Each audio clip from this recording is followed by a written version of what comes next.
There was a pride of lions that had escaped their enclosure at Taronga Zoo on Sydney's lower North Shore. These are live pictures coming from you now from a helicopter. There are lots of journalists, including our own Gabriella Power, heading to the scene there. So this happened around 7 o'clock this morning. Alarms went off because of these lions escaping from their enclosure, still inside the Taronga Zoo grounds, as we've been hearing. Now, we heard that it was 5 lions that had escaped their enclosure, and earlier on these live pictures we saw police officers there. They were called at about 7:10 as a precaution, and also zoo staff that were checking fence perimeters, most likely probably checking to see how they escaped.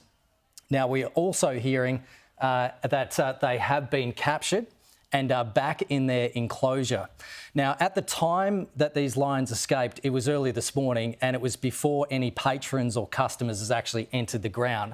At the time, Taronga Zoo went into lockdown, but as I mentioned, there was actually no customers or patrons inside. It was just staff who was then a code 1 was issued that directed staff to go to safe areas. And I did mention that a siren was going off inside the zoo.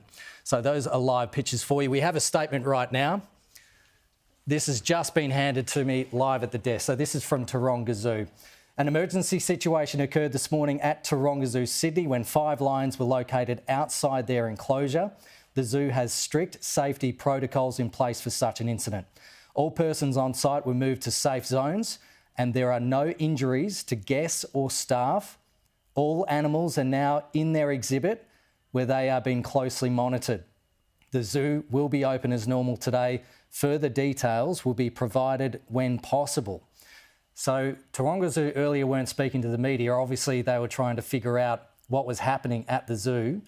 But we have this official statement now for Taronga Zoo that we did have those lions escape their enclosure, and they are now back in their exhibit. They've been captured and are being closely monitored. So we'll have more details on that for you soon.